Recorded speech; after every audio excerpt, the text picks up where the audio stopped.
ಶ್ರೀ ಗುರುಭ್ಯೋ ನಮಃ ಹರಿಃ ಓಂ. ಯೋऽन्तಃ ಪ್ರವಿಶ್ಯ ಮಮ ವಾಚಮಿಮಾಂ ಪ್ರಸುಪ್ತಾನ್ ಸಂಜೀವಯತ್ಯಖಿಲ ಶಕ್ತಿಧರ ಸ್ವಧಾಮ್ನಾ ಅನ್ಯಾಂಶ್ಚ ಹಸ್ತಚರಣಶ್ರವಣತ್ವಗಾದೀನ್ ಪ್ರಾಣಾನ್ನಮೋ ಭಗವತೆ ಪುರುಷಾಯ ತುಭ್ಯಂ.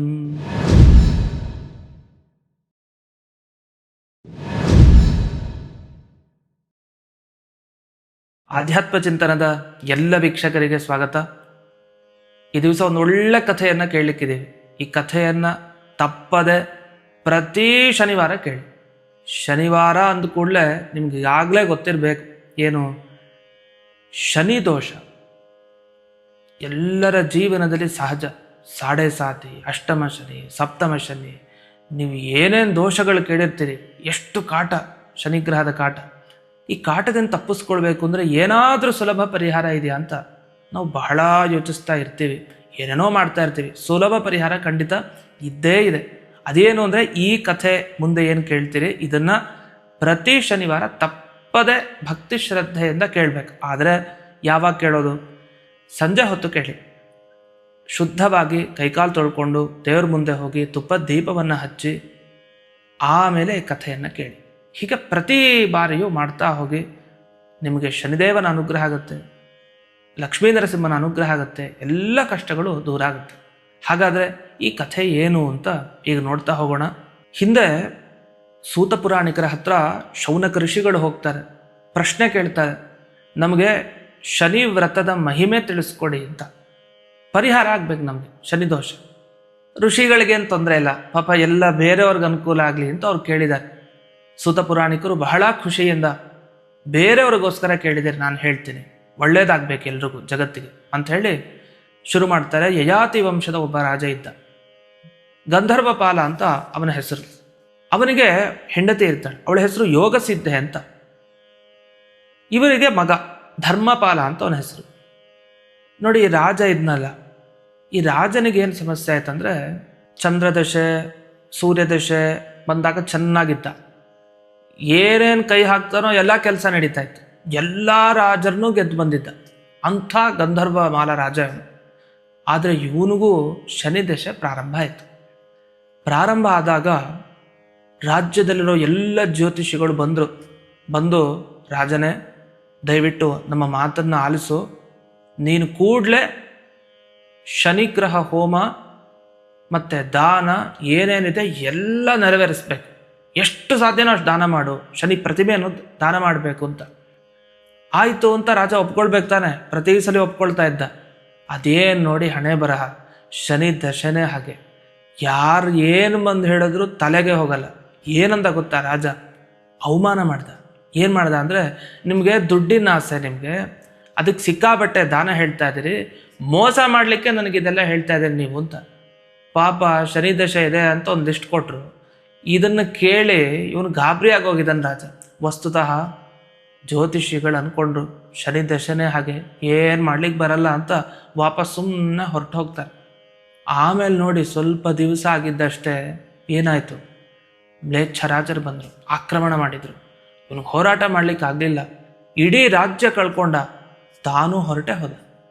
ಉಳಿದಿದ್ದು ಯಾರು ಗೊತ್ತಾ? ಆಗ ಉಳಿದಿದ್ದು ಕೇವಲ ಇವನ ಹೆಂಡತಿ, ಒಬ್ಬ ಮಗ ಧರ್ಮಪಾಲ, ಮಂತ್ರಿಯ ಮಗ ಒಬ್ಬ ಉಳಿತಾನೆ, ಅವನ ಹೆಸರು ಶುಚಿವ್ರತ ಅಂತ. ಇಷ್ಟೇ, 3 ಜನ ಉಳಿತಾರೆ.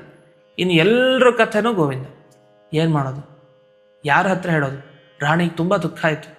ಸೀದಾ ಕಾಡಿಗೆ ಕರ್ಕೊಂಬಂದ್ಬಿಡ್ತಾಳೆ ಇಬ್ಬರನ್ನು, ತನ್ನ ಮಗ ಮತ್ತು ಮಂತ್ರಿಯ ಮಗನನ್ನು ಕರ್ಕೊಂಡು ಬಂದು ನಡೀತಾ ಹೋಗ್ತಾರೆ. ದಾರಿಯಲ್ಲಿ ಒಂದು ಋಷಿಗಳ ಆಶ್ರಮ, ಶಾಂಡಿಲ್ಯರು ಅಂತ ಅವ್ರ ಹೆಸರು. ಆಶ್ರಮಕ್ಕೆ ಬರ್ತಾರೆ, ನಮಸ್ಕಾರ ಮಾಡ್ತಾರೆ. ನಮ್ಮ ಸ್ಥಿತಿ ಹೀಗಾಗೋಗ್ಬಿಟ್ಟಿದೆ ಅಂತ ಏನೂ ವಿಷಯ ಹೇಳ್ದೇನೆ ನಮಸ್ಕಾರ ಮಾಡ್ತಾರೆ. ಋಷಿಗಳು 1 ನಿಮಿಷ ಅಂಥೇಳಿ ಕಣ್ಣು ಮುಚ್ಚಿಕೊಂಡು ತಮ್ಮ ತಪಶಕ್ತಿಯಿಂದ ನೋಡ್ತಾರೆ. ನೋಡಿದರೆ ಒಂದು ಮಾತು ಹೇಳ್ತಾರೆ, ನೀನು ರಾಣಿ, ನಿನ್ನ ಮಗ ಇವನು ಧರ್ಮಪಾಲ, ಇವನು ಮಂತ್ರಿ ಮಗ ಅಂತ. ಯಾರು? ಶುಚಿವ್ರತ ಇವನ ಹೆಸರು. ಗಾಬರಿ ಆಯ್ತು ಅವಳಿಗೆ. ಋಷಿಗಳು ಎಷ್ಟು ಚೆನ್ನಾಗಿ ಹೇಳಿದ್ದಾರೆ, ನಮ್ಮ ಪರಿಚಯನೇ ಇಲ್ಲ ಋಷಿಗಳಿಗೆ. ಆದರೆ ಸಮಸ್ಯೆಗೆ ಪರಿಹಾರ ಏನು? ಯಾಕೆ ಹೀಗಾಯಿತು? ಅದು ಮಾಡಿದ ತಪ್ಪು ಒಂದೇ, ನಿನ್ನ ಗಂಡ ಹಿಂದೆ ಶನಿ ದಶೆ ಬಂದಾಗ ಎಲ್ಲ ವಿದ್ವಾಂಸರು ಜ್ಯೋತಿಷಿಗಳು ಬಂದು ಪರಿಹಾರ ಹೇಳಿದರೆ ಅವಮಾನ ಮಾಡಿ ಅವ್ರಿಗೆ ಏನೂ ಪರಿಹಾರ ಮಾಡ್ಕೊಳ್ಳಿಲ್ಲ, ಶನಿಗ್ರಹದ ಆರಾಧನೆ ಮಾಡಲಿಲ್ಲ. ಅದರ ಪ್ರಭಾವ ಹೀಗೆಲ್ಲ ಆಯಿತು. ಅದು ಎಲ್ಲಿ ತನಕ ಅಂದರೆ ನಿನ್ನ ಗಂಡ ರಾಜ್ಯ ಅಷ್ಟೇ ಅಲ್ಲ, ಇನ್ನು ಮುಂದೇನೂ ನೀವು ಅನುಭವಿಸ್ಲಿಕ್ಕಿದೆ ಆ ಕಷ್ಟವನ್ನು. ನೀವು ಬದುಕಿದ್ದೇ ಹೆಚ್ಚು. ಆದ್ದರಿಂದ ನೀವು ಅನಿವಾರ್ಯವಾಗಿ ಏನಾದರೂ ಮಾಡಿ ಶನಿಗ್ರಹದ ಆರಾಧನೆಯನ್ನು ಇವತ್ತಿನಿಂದಲೇ ಶುರು ಮಾಡಬೇಕು ಅಂತ. ಅದು ಹೇಳಿದ ದಿವಸ ಯಾವತ್ತಾಗಿತ್ತು ಅಂದರೆ ಅದು ಶನಿವಾರನೇ ಆಗಿತ್ತು ನೋಡಿ. ಎಂಥ ಒಂದು ಅನುಗ್ರಹ, ಹಾಗೆ ಸಂಕಲ್ಪನೆ ಇರುತ್ತೆ. ಸರಿ ಆಯಿತು ಅಂಥೇಳಿ ಋಷಿಗಳ ಮಾತನ್ನು ಕೇಳಿಕೊಂಡು ಸೀದಾ ಅಶ್ವತ್ಥ ಮರದ ಹತ್ರ ಹೋಗ್ತಾರೆ. ಹೋಗಿ ಅಲ್ಲಿ 2 ದೇವರ ಪ್ರತಿಷ್ಠೆ ಮಾಡ್ತಾರೆ. ಒಂದು ಶನಿದೇವರ ಪ್ರತಿಷ್ಠೆ, ಮತ್ತೊಂದು ರುದ್ರದೇವರ ಪ್ರತಿಷ್ಠೆ, ಎರಡನ್ನೂ ಮಾಡ್ತಾರೆ. ಮಾಡಿ ಆದಮೇಲೆ ಅದಕ್ಕೆ ಪೂಜೆ ಮಾಡಲಿಕ್ಕೆ ಶುರು ಮಾಡ್ತಾರೆ. ಶನಿವಾರದ ದಿವಸ ಇವ್ರ ಪೂಜೆ ಹೇಗಿತ್ತು? ಬೆಳಗ್ಗೆ ಪೂರ್ತಿ ಶನಿದೇವರ ಸ್ತೋತ್ರ ಹೇಳ್ಕೊಳ್ಳೋದು, ಅಶ್ವತ್ಥ ಮರಕ್ಕೆ ಪ್ರದಕ್ಷಿಣೆ ಹಾಕೋದು, ಮತ್ತು ಶಿವನ ಸ್ತೋತ್ರ ಹೇಳ್ಕೊಳ್ಳೋದು, ಪ್ರದಕ್ಷಿಣೆ ಹಾಕೋದು, ಇದೆಲ್ಲ ಆಯಿತು. ಊಟ ಮಾತ್ರ ಒಪ್ಪತ್ತು ಅಷ್ಟೆ. ರಾತ್ರಿ ತಾವೇನು ತಗೊಳ್ತಾ ಇರಲಿಲ್ಲ. ಹೀಗೆ ಪ್ರತಿ ಶನಿವಾರ ಒಟ್ಟು 16 ಶನಿವಾರ ವ್ರತ ಮಾಡ್ತಾರೆ.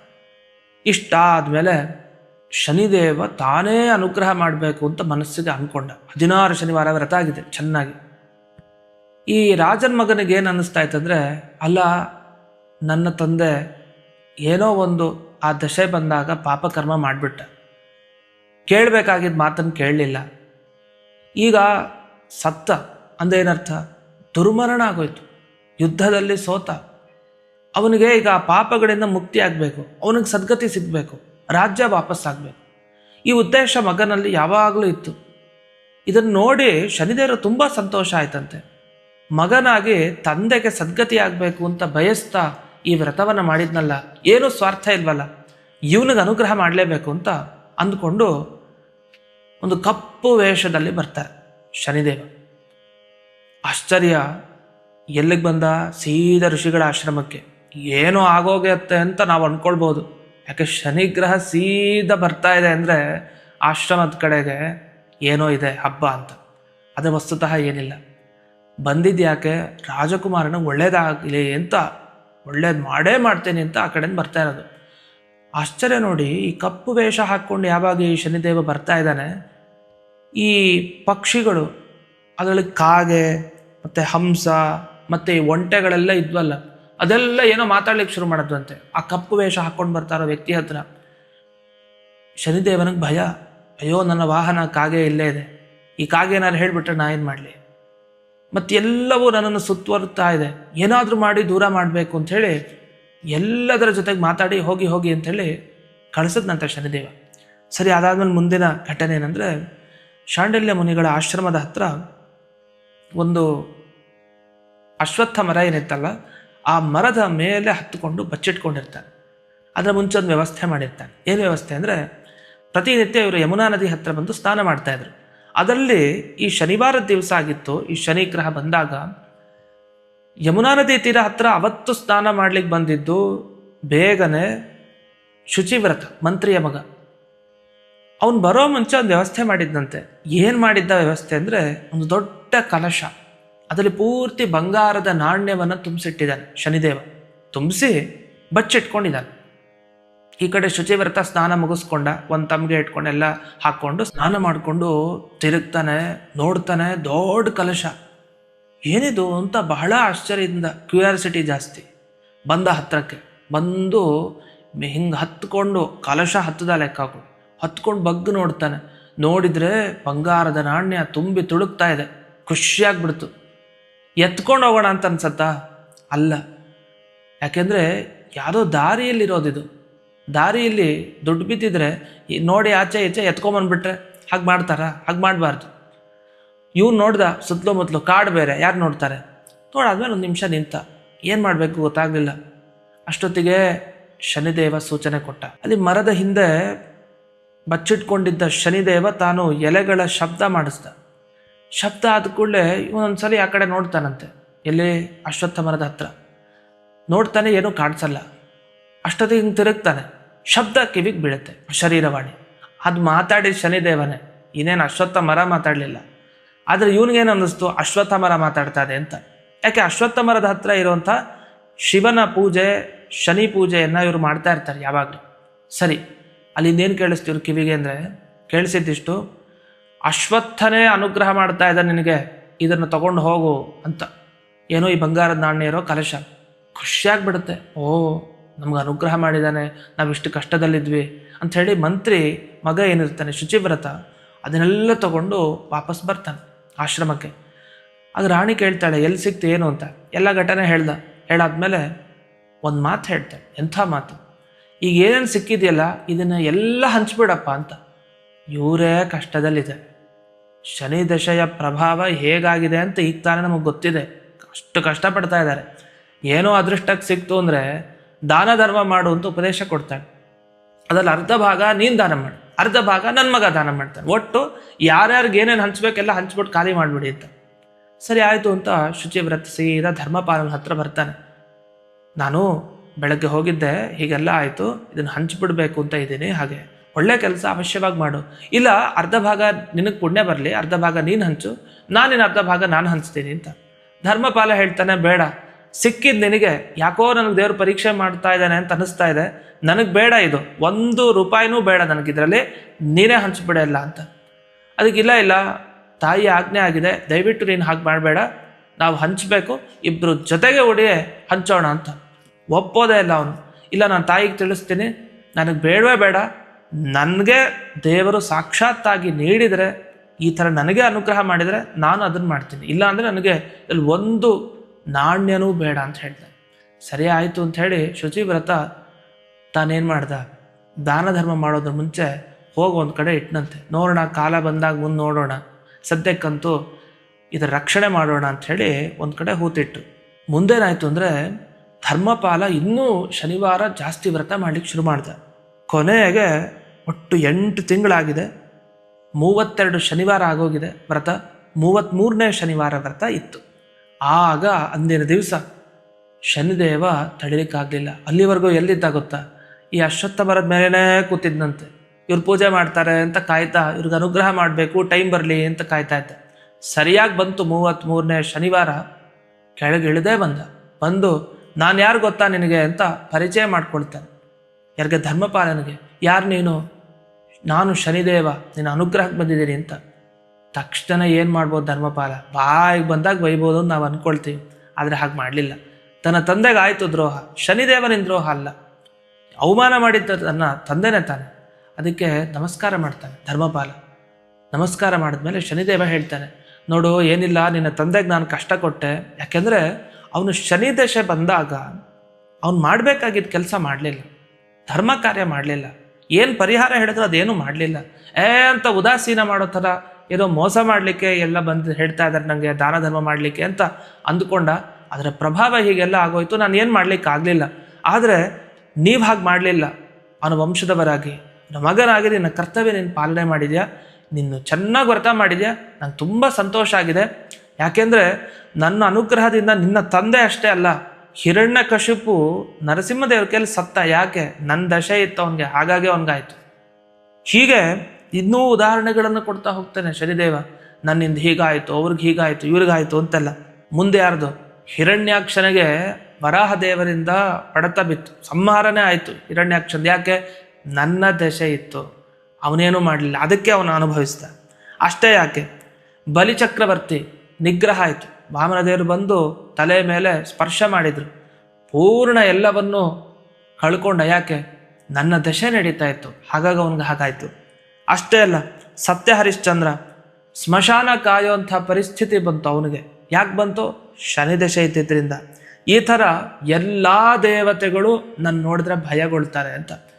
ಆದರೆ ನನ್ನ ಭಯ ಪರಿಹಾರ ಆಗಬೇಕು ಅಂದರೆ ಶನಿವಾರ ವ್ರತ ಮಾಡಬೇಕು, ಅದನ್ನು ನೀವು ಮಾಡಿದಿರಿ, ಅದರಿಂದ ನಿಮಗೆ ಒಳ್ಳೇದಾಗೇ ಆಗತ್ತೆ ಅಂತ ಇಷ್ಟು ಹೇಳ್ದ. ನಾವು ಇಲ್ಲೇ ಅಶ್ವತ್ಥ ಮರದ ಕೆಳಗಡೆ ನಿನ್ನನ್ನು ಮತ್ತು ಶಿವನನ್ನು ಪೂಜೆ ಮಾಡಿದ್ವಿ, ನೀನು ಬಂದಿದೆಯಾ, ತುಂಬ ಸಂತೋಷ ಆಯಿತು. ಆದರೆ ಒಂದು ಘಟನೆ ಕೇಳಿದ್ದೆ, ಅದು ನಿನ್ನ ಹತ್ರ ಹಂಚ್ಕೊಳ್ಬೋದಾ ಅಂತ. ಏನು ಅವಶ್ಯವಾಗಿ ಹೇಳು. ಏನಿಲ್ಲ, ಪಿಪ್ಪಲಾದೇಶ್ವರ ಅಂತ ಆ ಶಿವನಿಗೆ ಹೆಸರು. ಪಿಪ್ಪಲಾದ ಅಂತ ಒಬ್ಬ ಋಷಿಗಳು. ಆ ಋಷಿಗಳ ತಂದೆಗೆ ಶನಿದೇವ ತೊಂದರೆ ಕೊಟ್ಟಿರ್ತಾನೆ. ಯಾಕೆ ನೀನು ನಿಜವಾಗ್ಲೂ ತೊಂದರೆ ಕೊಟ್ಟಿಯಾ ಅವನಿಗೆ, ಏನು ಅಂತ ಇವನು ತಿಳ್ಕೊಳ್ಬೇಕು ಈ ಧರ್ಮಪಾಲ. ಅದಕ್ಕೆ ಆಯ್ತಾಯ್ತು ಹೇಳು ಅಂತ ಹೇಳ್ತಾನೆ ಶನಿದೇವ. ಏನು ನೀನು ಹೇಳಬೇಕು ಅಂತಿದೆಯಾ ಹೇಳು. ಏನಿಲ್ಲ, ನನ್ನ ತಾಯಿ ಹೇಳಿದ್ಲು ಅಂತ ಒಂದು ಸಣ್ಣ ಘಟನೆಯನ್ನು ಹೇಳ್ತಾರೆ. ಈ ಘಟನೆ ಇದೆಲ್ಲ ತುಂಬ ಮುಖ್ಯ. ಇದನ್ನು ಕೇಳಲೇಬೇಕು ಎಲ್ಲರೂ, ಶನಿಗ್ರಹ ಪೀಡೆ ಇರೋರು ವಿಶೇಷವಾಗಿ. ಏನಾಗುತ್ತೆ, ಪಿಪ್ಪಲಾದ ಋಷಿಗಳ ತಾಯಿ ಒಂದು ಘಟನೆ ಹೇಳ್ತಾರೆ ಆ ಋಷಿಗಳಿಗೆ. ನಿನ್ನ ತಂದೆ ಮರಣ ಹೊಂದಿದ್ರಲ್ಲ, ಇದಕ್ಕೆಲ್ಲ ಕಾರಣ ಯಾರು ಗೊತ್ತಾ? ಆ ಶನಿಗ್ರಹ, ಆ ಶನಿದೇವ. ಪಿಪ್ಪಲಾದ ಋಷಿಗಳಿಗೆ ತುಂಬ ನೋವಾಗಿರುತ್ತೆ. ನನ್ನ ತಂದೆ ನಾನು ನೋಡಲಿಕ್ಕೆ ಆಗಲಿಲ್ಲ, ಯಾಕೆ ಈ ಅವಸ್ಥೆ ಆಯಿತು? ನನ್ನ ತಂದೆಗೆ ದ್ರೋಹ ಮಾಡಿದ ಯಾರು? ಆ ಶನಿದೇವ, ಅವನು ಬಿಡಲ್ಲ ಸುಮ್ಮನೆ ಅಂತ ತುಂಬ ಕೋಪದಲ್ಲಿರ್ತಾರೆ. ಒಂದು ದಿವಸ ಕೋಪ ಬಂದೇ ಬಿಡ್ತು. ಈ ಘಟನೆ ಗೊತ್ತಾಯ್ತಲ್ಲ ಅವ್ರಿಗೆ. ಯೋಗ ಶಕ್ತಿಯಿಂದ ಒಂದು ಬ್ರಹ್ಮದಂಡ ಸೃಷ್ಟಿ ಮಾಡ್ಕೊಳ್ತಾರೆ. ಆ ಬ್ರಹ್ಮದಂಡ ಎಷ್ಟು ಪವರ್ ಅಂದರೆ ಅದು ಯಾರ ಮೇಲೆ ಹಾಕ್ತಾರೋ ಉಳಿಯೋದೇ ಇಲ್ಲ. ಆ ಥರ ಬ್ರಹ್ಮದಂಡ ಹಿಡ್ಕೊಂಡು ಓಡ್ತಾರೆ. ಯಾರ ಹಿಂದೆ? ಶನಿದೇವನ ಹಿಂದೆ. ಅದು ಈ ಅಶ್ವತ್ಥ ಮರವನ್ನು ನೋಡ್ತಾರೆ. ಅದು ಇವ್ರು ಎಲ್ಲಿ ಪೂಜೆ ಮಾಡ್ತಾ ಇದ್ರಲ್ಲ ಅಶ್ವತ್ಥ ಮರವನ್ನು, ಆ ಅಶ್ವತ್ಥ ಮರದ ಹತ್ರ ಆ ಹಿಂದೆ ನಡೆದ ಘಟನೆ ಇದು. ಅಶ್ವತ್ಥ ಮರ ನೋಡಿ ಕೋಪದಿಂದ ಕೆಂಪಾಗೋಗಿರುತ್ತೆ ಕಣ್ಣುಗಳೆಲ್ಲ. ಬ್ರಹ್ಮದಂಡ ಸೃಷ್ಟಿ ಮಾಡ್ಕೊಂಡಿದ್ದೆ ಓಡಿದ್ದು ಎಲ್ಲಿ? ಶನಿದೇವನ ಹತ್ರ. ಶನಿದೇವರು ಈ ಅಶ್ವತ್ಥ ಮರದ ಹತ್ರ ಇರಲೇ ಇರಲಿಲ್ಲ. ಅವ್ರು ಓಡ್ಲಿಕ್ಕೆ ಶುರು ಮಾಡಿಬಿಟ್ಟಿದ್ದಾರೆ. ಅಯ್ಯೋ, ಇನ್ನು ನನ್ನ ಕಥೆ ಮುಗೀತು ಅಂತ ಓಡ್ತಾರೆ. ಕೊನೆಗೆ ಹಾಕೇ ಬಿಟ್ರು ಬ್ರಹ್ಮದಂಡ. ಯಾರಿಗೆ? ಶನಿದೇವನಿಗೆ. ಎಲ್ಲಿ? 2 ಕಾಲ ಮೇಲೆ ಹಾಕಿದ್ರು. ತಡಿಲಿಕ್ಕಾಗಲಿಲ್ಲ. ಅಷ್ಟೊತ್ತಿಗೆ ರುದ್ರದೇವರು ಬಂದರು. ಇನ್ನು ಮುಂದೆ ಏನಾಗತ್ತೋ ಏನೋ ಬಂದ್ಬಿಟ್ಟಿದ್ದಾರೆ. ಬಂದು ತಡಿ ಪಿಪ್ಪಲಾದ ತಡಿ ಅಂತ ತಡೀತಾರೆ. ಯಾಕೆ ಸ್ವಾಮಿ? ನನ್ನ ತಂದೆಗೆ ಎಷ್ಟು ಕಷ್ಟ ಕೊಟ್ಟಿದ್ದಾನೆ, ಅವನು ಬಿಡಬಾರ್ದು ಅಂತ. ಆಗ ಶಿವ ಹೇಳ್ತಾನೆ, ನೋಡೋ, ನೀನು ನನ್ನ ಭಕ್ತ, ಶನಿದೇವನೂ ನನ್ನ ಭಕ್ತ, ಇಬ್ಬರೂ ಭಕ್ತರು ಹಿಂಗೆ ಜಗಳ ಆಡ್ತಾ ಇದ್ರೆ ನಾನು ಏನು ಮಾಡಲಿ ಅಂತ ನಗ್ತಾರಂತೆ ಶಿವ. ನಕ್ಕದ ಕೂಡಲೇ ಇವರು ಪಿಪ್ಪಲಾದರಿಗೆ ಆಶ್ಚರ್ಯ ಆಗುತ್ತೆ. ಯಾಕೆ ನಗ್ತಾ ಇದ್ದಾರೆ? ಈಗ ಏನಾಯ್ತು? ಈಗ ನಾನು ಮಾಡಿದ ತಪ್ಪ? ನೋಡು, ಭಕ್ತರಿಬ್ಬರು ಹೀಗೆ ಜಗಳ ಆಡಬೇಕಾದ್ರೆ ನಾನು ಒಬ್ರಿಗಾದರೂ ನ್ಯಾಯವನ್ನು ದೊರಕಿಸ್ಕೊಡ್ಬೇಕು. ಅದು ನಿನಗೂ ದೊರಕಿಸ್ಕೊಡ್ಲಿಕ್ಕಲ್ಲ, ಇವ್ರಿಗೂ ದೊರಕಿಸ್ಕೊಡ್ಲಿಕ್ಕಲ್ಲ. ಅದಕ್ಕೆ ಶನಿದೇವ ಅವತ್ತು ನಿನ್ನ ತಂದೆಗೆ ತೊಂದರೆ ಮಾಡಿದ್ದಕ್ಕೆ ಅವನಿಗೆ ಶಿಕ್ಷೆ ಆದಂಗೂ ಆಯಿತು. ಆಮೇಲೆ ಅದಕ್ಕೆ ಶಿವ ಬಂದಿತ್ತು, ಮುಂಚೆ ಬರಲಿಲ್ಲ. ಕಾಲ ಮೇಲೆ ಬಿತ್ತಲ್ಲ, ಬ್ರಹ್ಮದಂಡದ ಪ್ರಹಾರ ಆಯ್ತಲ್ಲ. ಆಮೇಲೆ ನೋಡಿದರೆ 2 ಕಾಲು ಇರೋದೇ ಇಲ್ಲ. ಹಾಗೆ ಶನಿದೇವನಿಗೆ ಈ ಪ್ರಭಾವ ಆಯಿತು. ಶನಿ ಪಿಪ್ಪಲಾದ ಮಹರ್ಷಿಗಳ ತಂದೆ ಮೇಲೆ ಪ್ರಭಾವ ಬೀರಿದ್ರೆ, ಪಿಪ್ಪಲಾದ ಋಷಿಗಳು ಶನಿ ಮೇಲೆ ಪ್ರಭಾವ ಬೀರಿದ್ರು. ಬಿದ್ದಿದ್ದೇ ತಡ, 2 ಕಾಲಿಲ್ಲ. ಅದಾದ್ಮೇಲೆ ನಿಲ್ಲಿಸಿದ್ರು ಪಿಪ್ಪಲಾದ ಋಷಿಗಳು. ಆಮೇಲೆ ಪಿಪ್ಪಲಾದ ಋಷಿಗಳು ಹೇಳ್ತಾರೆ, ಆಯಿತು, ನಾನು ಇನ್ನು ಬ್ರಹ್ಮದಂಡ ಏನು ಪ್ರಹಾರ ಮಾಡಲ್ಲ, ಆದರೆ ನನ್ನ ತಂದೆಗೆ ತೊಂದರೆ ಆಗೋ ಥರ ಇನ್ಯಾರಿಗೂ ಈ ಶನಿದೇವ ತೊಂದರೆ ಕೊಡಬಾರ್ದು, ಹಾಗೆ ನೀನು ವರ ಕೊಡಬೇಕು ಅಂತ ಕೇಳ್ತಾರೆ. ಅದಕ್ಕೆ ರುದ್ರದೇವರು ಆಯಿತು, ಖಂಡಿತ ವರ ಕೊಡ್ತೀನಿ ಅಂತ ಸಂತೋಷದಿಂದ ವರ ಕೊಡ್ತಾರೆ. ಅಷ್ಟೇ ಅಲ್ಲ, ಆ ಪಿಪ್ಪಲಾದರು ಹೇಳ್ತಾರೆ, ನನ್ನ ನಾಮಸ್ಮರಣೆಯನ್ನು ಯಾರು ಮಾಡ್ತಾರೋ, ನನ್ನ ಆರಾಧ್ಯನಾದ ನಿನ್ನನ್ನು ಅಂದರೆ ಪಿಪ್ಪಲಾದೇಶ್ವರನನ್ನು, ಶಿವನನ್ನು ಯಾರು ಭಜನೆ ಮಾಡ್ತಾರೋ ಅವ್ರಿಗೆ ಎಂದಿಗೂ ಈ ಶನಿಗ್ರಹದ ಪೀಡೆ ಆಗಕೂಡ್ದು ಅಂತ. ಅವತ್ತಿನಿಂದ ಯಾರು ಪಿಪ್ಪಲಾದೇಶ್ವರನನ್ನು ಅಂದರೆ ಶಿವನನ್ನು, ಹಾಗೆ ಪಿಪ್ಪಲಾದ ಋಷಿಗಳನ್ನು ಸ್ಮರಣೆ ಮಾಡ್ತಾರೋ ಎಂದಿಗೂ ಅವ್ರಿಗೆ ಶನಿ ಬಾಧೆ ಇರೋದೇ ಇಲ್ಲ. ಯಾಕೆ? ಶನಿಯು ಕೂಡ ಒಪ್ಕೊಂಡ್ಬಿಟ್ಟಿದ್ದಾನೆ, ಇಲ್ಲ ನಾನು ಮಾಡಲ್ಲ ಅಂತ. ಅಷ್ಟೇ ಯಾಕೆ, ಅವಾಗ ಏನಾಯ್ತು ಅಂದರೆ ಕಾಲು ಕಟ್ಟಾಯ್ತಲ್ಲ, ಅದಾದ ಮೇಲೆ ಶನಿದೇವನಿಗೆ ನಿಧಾನ ಗತಿ ಶುರುವಾಯ್ತಂತೆ. ನಿಧಾನಕ್ಕೆ ಹೋಗಲಿಕ್ಕೆ, ಯಾಕೆಂದರೆ ಕಾಲಿಲ್ಲ, ಹೇಗೆ ನಡೆಯೋದು? ನಿಧಾನಕ್ಕೆ ನಡೆಯೋದು. ಅದಕ್ಕೆ ಅವನಿಗೆ ಮಂದ ಅಂತ ಕರೀತಾರಂತೆ. ಶನೈಹಿ ಚರತಿ, ನಿಧಾನಕ್ಕೆ ಓಡಾಡ್ತಾನೆ ಅಂತ. ಅದಕ್ಕೆ ಮಂದವಾರ, ಶನಿವಾರ ಇದೆಲ್ಲ ನಿಧಾನಕ್ಕೆ ನಡೆಯೋದು. ಅದಕ್ಕೆ ಶನಿಗ್ರಹದ ಬಾಧೆಗೊಳಗಾಗಿದ್ದರೆ ಏನು ಕೆಲಸ ಆದರೂ ನಿಧಾನಕ್ಕೆ ಆಗ್ತಾ ಇರುತ್ತೆ.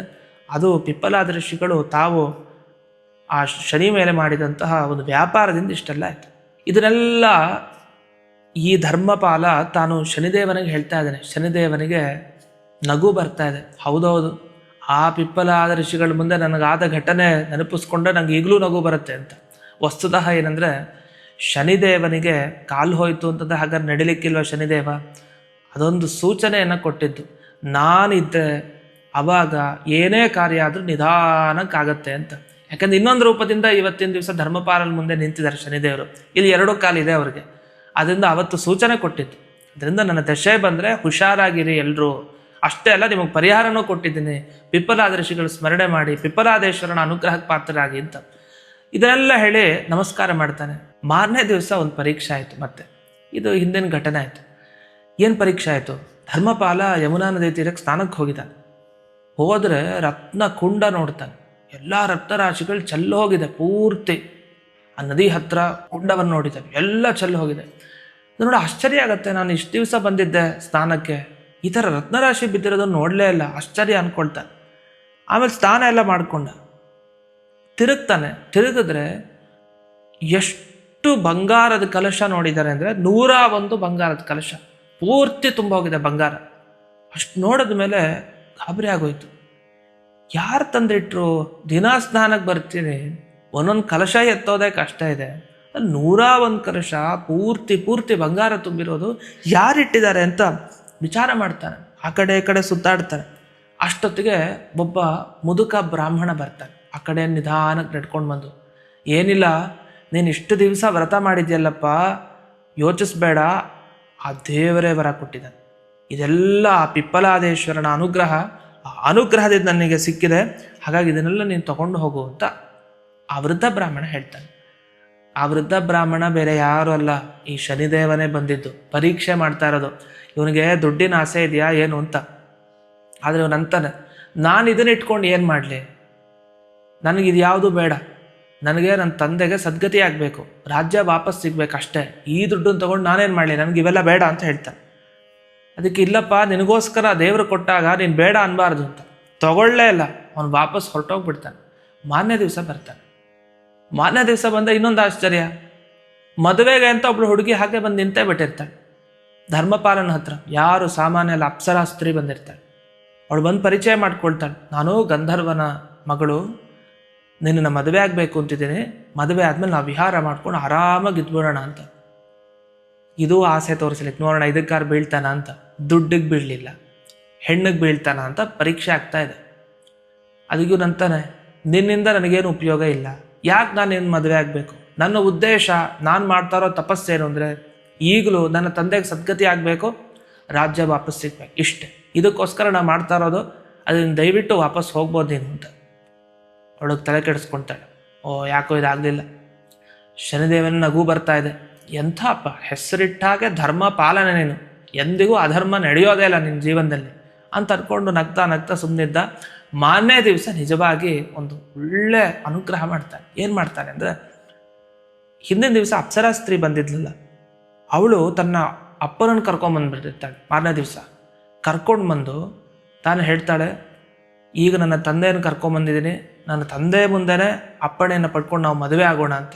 ತಂದೆ ಹೇಳ್ತಾನೆ, ನಿನಗೇನು, ನಿನ್ನ ರಾಜ್ಯ ಸಿಗ್ಬೇಕಷ್ಟೇ ತಾನೆ, ನಿನ್ನ ರಾಜ್ಯ ಸಿಗೋ ಹಾಗೆ ನಾನು ಮಾಡ್ತೀನಿ, ನಾನು ನಿನ್ನ ಹಿಂದೆ ಸೈನ್ಯವನ್ನು ಕಳಿಸ್ತೀನಿ, ನಾನು ಯುದ್ಧಕ್ಕೆ ಬರ್ತೀನಿ, ನಿಗೆಲ್ಲ ಸಿಗೋ ಹಾಗೆ ಮಾಡ್ತೀನಿ, ನನ್ನ ಮಗಳನ್ನು ನೀನು ಸ್ವೀಕಾರ ಮಾಡಬೇಕು. ಯಾಕೆಂದರೆ ಇದೆಲ್ಲ ನಾನಾಗೆ ಬಂದಿದ್ದಲ್ಲ, ಇದೆಲ್ಲ ಪಿಪ್ಪಲಾದೇಶ್ವರನ ಅನುಗ್ರಹ, ಹಾಗಾಗಿ ನಾವು ಬಂದಿದ್ದೀವಿ, ಅವನ ಅಪ್ಪಣೆ ಆಗೋಗಿದೆ ಅಂತ. ಸರಿ ಆಯಿತು ಅಂಥೇಳಿ ಯುದ್ಧ ಮಾಡ್ತಾರೆ. ಮುಂದೆ ಎಲ್ಲರೂ ಸೋತು ಹೋಗ್ತಾರೆ. ಇವರು ಆರಾಮಾಗಿ ರಾಜ್ಯವನ್ನು ಪಡ್ಕೊಳ್ತಾರೆ. ಆಮೇಲೆ ಮದುವೆ ಆಗತ್ತೆ, ಆರಾಮಾಗಿರ್ತಾರೆ. ಇದೆಲ್ಲ ಯಾಕಾಯಿತು? ಇದಕ್ಕೆ ಕಾರಣ ಇಷ್ಟೇ, ಎಲ್ಲ ಕಳ್ಕೊಂಡಿದ್ದ ಈ ಧರ್ಮಪಾಲ ಮತ್ತೆಲ್ಲ ಪಡಿತಾನೆ. ತಂದೆಗೆ ಸದ್ಗತಿ ಆಯಿತು, ತನ್ನ ಜೀವನ ಹೀಗಾಯಿತು, ಎಲ್ಲ ಪ್ರಜೆಗಳನ್ನು ಚೆನ್ನಾಗಿ ನೋಡ್ತಾನೆ, ಎಲ್ಲ ಸರಿ ಹೋಯ್ತು. ಯಾಕೆ? ಒಂದೇ ಒಂದು ಕಾರಣ, ಅವನು ತಪ್ಪದೆ ಶನಿ ವ್ರತವನ್ನು ಸರಿಯಾಗಿ ಆಚರಣೆ ಮಾಡಿ ಶನಿ ಪೂಜೆಯನ್ನು ಸರಿಯಾಗಿ ಮಾಡಿದ್ದ. ಇದೇ ಮುಖ್ಯವಾದ ಕಾರಣ. ಹಾಗಾಗಿ ತಪ್ಪದೆ ಯಾರು ಈ ಶನಿ ದಶೆಯಲ್ಲಿ ಇರ್ತಾರೆ, ಶನಿಪೀಡೆ ಅಂತ ಅನುಭವಿಸ್ತಾ ಇರ್ತಾರೆ, ಅವರು ಮಾಡಬೇಕಾದ ಕರ್ತವ್ಯ ಏನು? ಅದಕ್ಕೊಂದು ವಿಶೇಷವಾದ ಸ್ತೋತ್ರ ಇದೆ. ಆ ಸ್ತೋತ್ರದಲ್ಲಿ ಕೆಲವು ಶ್ಲೋಕಗಳು ಬರುತ್ತೆ. ಆ ಶ್ಲೋಕಗಳನ್ನು ತಪ್ಪದೆ ನಾವು ಹೇಳ್ಕೊಳ್ಬೇಕು. ಯಾಕೆಂದರೆ ಆ ಸ್ತೋತ್ರ ಮಾಡಿದವರು ಯಾರು? ಪಿಪ್ಪಲಾದ ಋಷಿಗಳೇ ಮಾಡಿದ್ದಾರೆ. ಅಂಥ ಮಹಾನುಭಾವರು ನಮಗೆ ಕೊಟ್ಟಿದ್ದಾರೆ. ಈ ಪಾರಾಯಣ ಮಾಡಿದವರು ಖಂಡಿತ ಇಲ್ವೇ ಇಲ್ಲ. ಯಾಕಂದರೆ ಶನಿಗ್ರಹವನ್ನೇ ಪೀಡಿಸಿದವರು ಅವರು. ನಾವೆಲ್ಲ ಅನ್ಕೊಳ್ಳೋದು ನಮಗೆ ಶನಿಗ್ರಹ ಪೀಡೆ ಕೊಡುತ್ತೆ ಅಂತ, ಆದರೆ ಶನಿಗ್ರಹಕ್ಕೆ ಪೀಡೆ ಕೊಟ್ಟರು. ಅಂಥವರು ಶನಿ ಬಗ್ಗೆ ಒಂದು ಸ್ತೋತ್ರ ಮಾಡ್ತಾರೆ. ಈ ಸ್ತೋತ್ರ ಯಾರು ಪಾರಾಯಣ ಮಾಡ್ತಾರೋ ಎಂದೆಂದಿಗೂ ಅವರ ಹತ್ತಿರ ಶನಿ ಪೀಡೆ ತಟ್ಟೋದು ಇಲ್ಲ, ಹತ್ರಕ್ಕೆ ಬರಲ್ಲ. ಶನಿದೇವ ತುಂಬ ಖುಷಿಯಿಂದ ಇರ್ತಾನೆ. ಹಾಗಾದ್ರೆ ಯಾವ ಸ್ತೋತ್ರ ಅದು, ಆ ಶ್ಲೋಕಗಳೇನು ಅನ್ನೋದನ್ನು ನೋಡೋಣ. ನಮಸ್ತೆ ಕ್ರೋಧ ಸಂಸ್ಥಾಯ ಪಿಂಗಲಾಯ ನಮೋಸ್ತುತೆ, ನಮಸ್ತೆ ಬಭ್ರುರೂಪಾಯ ಕೃಷ್ಣಾಯ ಚ ನಮೋಸ್ತುತೆ, ನಮಸ್ತೆ ರೌದ್ರದೇಹಾಯ ನಮಸ್ತೆ ಚಾಂತಕಾಯ ಚ, ನಮಸ್ತೆ ಯಮಸಂಜ್ಞಾಯ ನಮಸ್ತೆ ಸೌರಯೇ ವಿಭೋ ನಮಸ್ತೆ ಮಂದಸಂಜ್ಞಾಯ ಶನೈಶ್ಚರ ನಮೋಸ್ತುತೆ ಪ್ರಸಾದಂ ಕುರು ದೇವೇಶ ದೀನಸ್ಯ ಪ್ರಣತಸ್ಯ ಚ. ಈ ಶ್ಲೋಕಗಳನ್ನು ನೀವು ತಪ್ಪದೆ ಶನಿವಾರ ದಿವಸ ಸಂಜೆ ಹೊತ್ತು ತುಪ್ಪದ ದೀಪವನ್ನು ಹಚ್ಚಿ ದೇವರ ಮುಂದೆ ಈ ಕಥೆಯನ್ನು ವಿಶೇಷವಾಗಿ ಕೇಳ್ತಾ 108 ಬಾರಿ ಈ ಶ್ಲೋಕಗಳನ್ನು ಪಾರಾಯಣ ಮಾಡಬೇಕು. ನಿಮಗಾಗಲಿಲ್ಲ ಅಂತ ಯೋಚಿಸ್ಬೇಡಿ, ಇದು ಹೆಂಗೆ ಸಾಧ್ಯ, ನಮಗೆ ಹೇಳ್ಕೊಳ್ಳಿಕ್ಕೆ ಬರಲ್ಲ ಅಂತ. ಈಗಾಗಲೇ ಹೇಳಿದ್ರಿಂದ ಇದನ್ನೇ ಪ್ಲೇ ಮಾಡಿ ನಿರಂತರವಾಗಿ ಕೇಳ್ತಾ ಇರಿ. ಈ ಶ್ಲೋಕಗಳನ್ನು ಕೇಳಿ ಕೇಳಿ ನಿಮಗೆ ಅಭ್ಯಾಸ ಆಗುತ್ತೆ. ಆನಂತರ ಪ್ರತಿ ಶನಿವಾರದಂದು ವಿಶೇಷವಾಗಿ ಪಾರಾಯಣ ಮಾಡ್ತಾ ಇರಿ. ನಿಮಗೆಂದಿಗೂ ಶನಿಗ್ರಹದ ಪೀಡೆ ಖಂಡಿತ ಆಗೋದಿಲ್ಲ.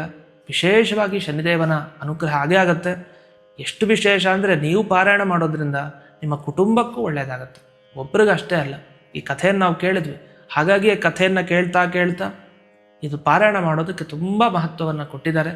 ಇದು ಎಲ್ಲವನ್ನು ಆಚರಿಸಿ ಅಂತ ತಿಳಿಸ್ತಾ, ಆಧ್ಯಾತ್ಮ ಚಿಂತನದ ಎಲ್ಲ ವೀಕ್ಷಕರಿಗೆ ಶನಿದೇವರ ಹಾಗೂ ಪಾರ್ವತೀಪತಿ ರುದ್ರದೇವರ ಅಂದರೆ ಪಿಪ್ಪಲಾದೇಶ್ವರನ ಹಾಗೂ ಭಾರತೀ ರಮಣ ಮುಖ್ಯ ಪ್ರಾಣದೇವರ ಲಕ್ಷ್ಮೀ ನರಸಿಂಹದೇವರ ವಿಶೇಷ ಅನುಗ್ರಹ ನಿಮ್ಮೆಲ್ಲ ಕುಟುಂಬಕ್ಕೆ ಆಗಲಿ ಅಂತ ಪ್ರಾರ್ಥನೆ ಮಾಡ್ತಾ ಈ ಸಂಚಿಕೆಯನ್ನು ಅಸ್ಮದ್ ಗುರುವಂತರ್ಗತ ವ್ಯಾಸತೀರ್ಥ ಗುರುವಂತರ್ಗತ ಭಾರತೀ ರಮಣ ಮುಖ್ಯ ಪ್ರಾಣಾಂತರ್ಗತ ಶ್ರೀಮನ್ಮೂಲ ಗೋಪಾಲಕೃಷ್ಣನಿಗೆ ಅರ್ಪಣೆಯನ್ನು ಮಾಡ್ತೇನೆ. ಶ್ರೀಕೃಷ್ಣಾರ್ಪಣ.